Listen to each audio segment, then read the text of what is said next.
go ahead and get started. We'd like to welcome Daniel Berger to the interview room here at the Cognizant Classic in the Palm Beaches. Daniel, you're making your 8th start here this week. Do you mind just sharing some thoughts on a hometown event of sorts for you and your excitement to be back? Yeah, I love this place. I've played a lot of golf tournaments here as a junior golfer, as an amateur golfer, so it's always nice to come back, and been pretty successful here. Had a couple chances to win, so yeah, it's nice to sleep in your own bed and play in a golf tournament right down the street. And you're making your 4th start this season. Can you share some thoughts on where your game is and your 3 prior starts? You haven't played since Amex, right? Yeah, I played, 2 weeks ago at the Waste Management. But yeah, no, it's been nice to get back. I took a long time off, so it's fun to get back to the Florida swing and be in Florida and in my own bed. Yeah. All right, we'll go ahead and open to questions. We can start with you, Tom. Did you say you have a question? We'll get a microphone up here to Tom. Oh, sorry, I didn't see you. I'm so sorry. Yanni? Hey, Daniel, Yanni, WPBF. Your time off getting healthy again, is this one of those tournaments you were sort of eyeing as, because you've played so well here and almost won it, as where you could make your comeback story, so to speak, in the winner's circle? Yeah, I was thinking, looking at the schedule, where I wanted to start, and I don't think I felt 100% going into the Amex, and so the next kind of tournament I was looking at was the the Cognizant. It's kind of in my memory just from years past, but yeah, this was another event that I circled on the schedule that I thought I would probably start at, but I started to feel a little bit better, and but it's just it's a great event. There's so many friends and family that come out to watch, so I'm just excited to get the week going. Tom. Hey, Daniel, going basically a year and a half without an official PGA Tour event, how is approaching an event now, how is it different for you as far as getting out there, playing golf, warming up? I mean, I'm assuming it's a lot different because of what you had to go through. It is a lot different. Yeah, I would say in the years past it was wake up, go to the range, hit balls, go to the tee, and now it's a lot more process oriented. There's a lot more work that goes into it, but I feel like there's a different level of professionalism that I bring to it now than I did, years past. But it's part of the game. It's part of what it takes to get out there and play. And I think you see the guys that have been out here for a long time. Those are the guys that are doing those things. The Justin Roses, the Stuart Sings, the Padraig Harringtons. Those are the guys that are putting in the work so that they can feel good and be ready to go. And I feel like that's part of it now for me, and it wasn't so years ago. I know your last event here 2022.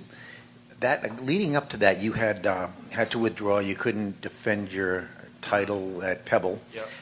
And it was the back issues. I remember at Phoenix, you were kind of just testing it out to see if you could play here.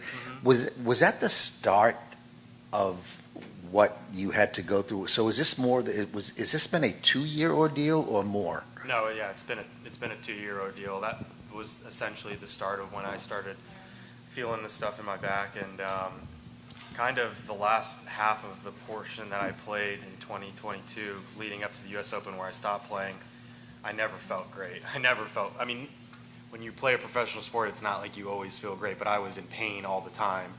And then I got to a point where I was like, this is just not worth playing. My everyday life sucks, and I'm just struggling to play a golf tournament. And you can't win a golf tournament when you can only do 25% of what you're used to doing. So that's where I really made the decision to step back. And yeah, even when I played here, whatever that was, 2022, I was at 50%, and that's not a level that you can compete at day in and day out. And so that's where the decision was made to kind of step back and get healthy. Jeff? Daniel, right here in the back. The 10th has gone from a par 4 to a par 5. Just wanted to get your thoughts on that change and how that does that change your prep? Does that change how you play that hole? Yeah, I saw there's a couple different changes. Like you mentioned, 10's a par 5 now.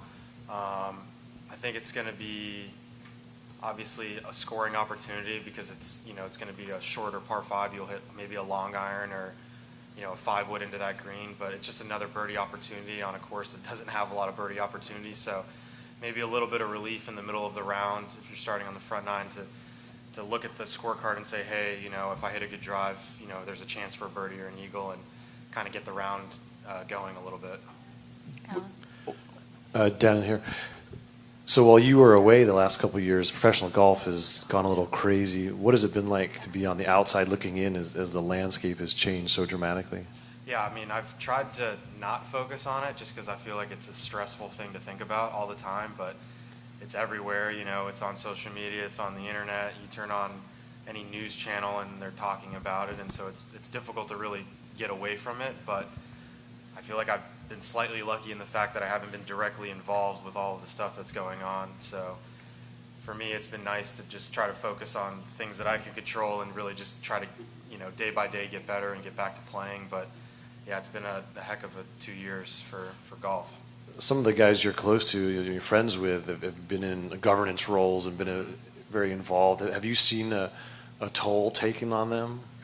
I think so. Yeah, I think it's hard for there not to be a toll taken on them, and I just the confusing part is like it's so hard to focus on your game of golf and the other stuff that they're focusing on at the same time too. It's for me, it would never work. I'm too single-minded. I wouldn't be able to, you know, focus on all that at once. But yeah, I mean, it's definitely a challenging time in the game. Yeah, thanks. Karen?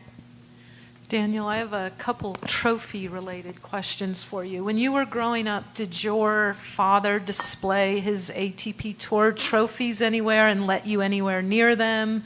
What did he do with them? I honestly don't think I've ever seen one of his trophies in my entire life. I've seen like old pictures of him playing. I've seen old videos of him on YouTube, you know, playing big matches. But yeah, I honestly have never seen any. What do you do with yours? I have them in my office. I'm proud of them. I like to look at them every once in a while. And yeah, I mean, what's the point of winning a golf tournament if you can't look back at it and be proud of it?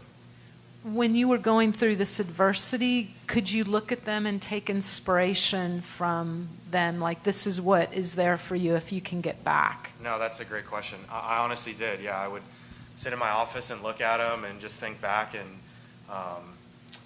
try to visualize the moments of the shots that I hit coming down the stretch and knowing that as far away as you feel from that, you're not as far as you think you are. And so that was kind of just a small little victory here and there to just be patient and know that eventually you'll be okay. Got a question to your right here. Hi, David Staten-Arquilo, fellow South Florida guy. I want to know what it's like, you know, playing courses like Crandon growing up and how they compare to, you know, big tournaments like this.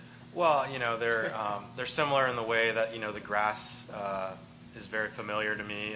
You know, this year I think they overseeded the rough, which is a little different. You know, sometimes they overseed it, sometimes they don't. I was expecting that Bermuda, which is always, you know, really challenging for a lot of guys. And I feel like maybe this year the course is slightly easier than it has been in years past. You know, they took the bunker away, or the two bunkers away on, I believe it's 6, the par 4, which is probably the most challenging hole on the course. But, you know, it might be a better golf hole now that they did that. But, yeah, I think, in my opinion, I like it to be as challenging as possible and kind of weed out some of the other players that are unfamiliar with the course. But it's always a great event. And, you know, the scores, when you have a finish like the Bear Trap, there's just always a big number waiting to happen no matter how well you're playing. So that's, I think, what makes the tournament so exciting. Tom has a follow-up question here. Do you have another? Go ahead. Oh. Hey, Daniel, welcome back. Thank you. Do we make too much? You get to play so many, you know, iconic courses and challenging courses. Do we make too much out of it as, you know, the local media, the hometown kid wants to win at PGA National? Like, this is one place that you'd especially like to conquer and you'd be, you know, extra happy if you did? No, I don't think, you know, I think it's very fair. You know, I mean, you know, this is a big tournament for me. I have all my family and all my friends coming out, and I want to play well for them, and I love that, you know, I'm right here. I get to be in my same routine and going to the gym and being in my bed and, you know, being with my dog and my family and all those things that you miss when you go away for a golf tournament. Now it's right here with me, so it's easy to be a little happier when you're at this event. We'll go back to John. Two last things. Speaking of that, your two best finishes was the playoff, the first one, and then 2 years ago, getting caught in that monsoon with Shane and Sep. Which one? I don't want to say disappointing because you're second and fourth, but you're disappointed you didn't win. Which one do you look back at and think I had the best chance to win? I probably thought a lot more about the one in 22 that I had the 5-shot lead. But then again, I've never had a 5-shot lead going into a final round of a golf tournament, so it was kind of like a new experience for me. And the only way to know how you're going to play is to do it, and then the only way to get better from it is to experience it. So I feel like the next time I'll be better off. But that was a tough one. You know, I was playing so well, and I really didn't even play that poorly on Sunday. I just didn't. You know, I hit some good shots. I had a bunker shot I made. I chipped in on the last, I think on 14 or something, and kind of kept my way in there until the end where that rain did start coming down. But you know, they're all tough. When you're close and you don't win, it's always tough.